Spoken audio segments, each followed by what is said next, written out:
Serial ये रिश्ता क्या कहलाता है में अब कहानी एक ऐसे मोड़ पर पहुंच चुकी है जहां मायरा की शादी पूरे परिवार के लिए सबसे बड़ी चिंता बन गई है। आने वाले एपिसोड्स में दर्शकों को लगातार ऐसे ट्विस्ट देखने को मिलने वाले हैं जो पूरी कहानी को बदल कर रख देंगे।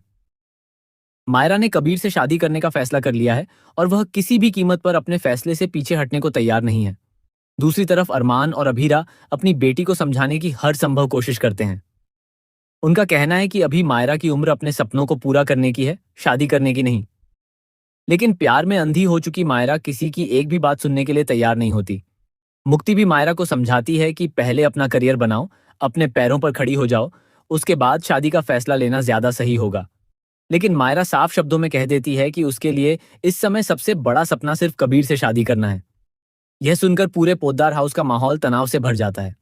आखिरकार अरमान और अभीरा अपनी बेटी की खुशी के लिए मजबूरी में शादी की तैयारियां शुरू कर देते हैं, लेकिन उनके दिल में वह एक अजीब सा डर लगातार बना रहता है।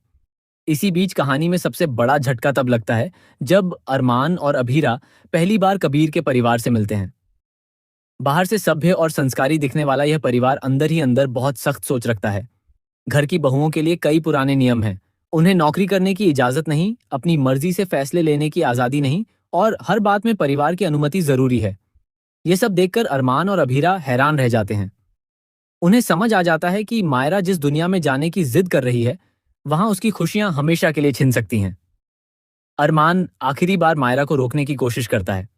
वह उसे समझाता है कि शादी सिर्फ प्यार से नहीं, बल्कि सोच और संस्कारों के मेल से चलती है।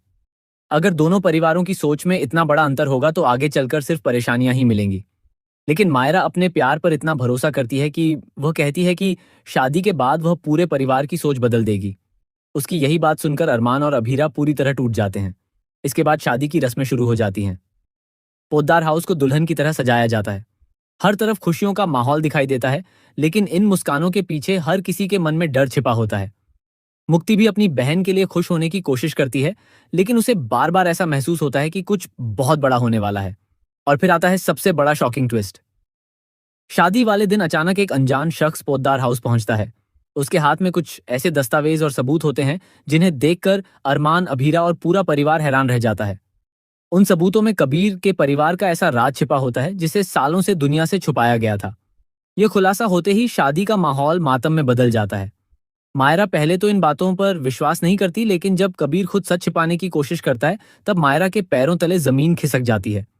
इसी बीच कबीर के परिवार की एक और सच्चाई सामने आती है कि वे मायरा की पढ़ाई और करियर हमेशा के लिए खत्म करना चाहते थे।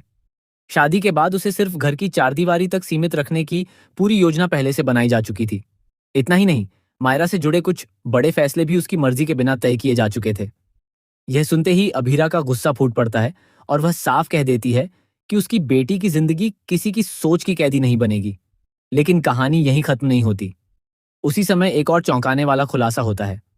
पता चलता है कि यह सब सिर्फ कबीर के परिवार की योजना नहीं थी, बल्कि कोई तीसरा व्यक्ति पर्दे के पीछे से पूरे खेल को चला रहा था। उसका मकसद सिर्फ मायरा की शादी नहीं, बल्कि पोद्दार परिवार को पूरी तरह बर्बाद करना था। यह नाम सामने आते ही पूरा परिवार सदमे में आ जाता है, क्योंकि वह शख्स कोई और नहीं बल्कि परिवार का ही एक ऐसा सदस्य निकलता है जिस पर सभी आंख बंद करके भरोसा करते थे।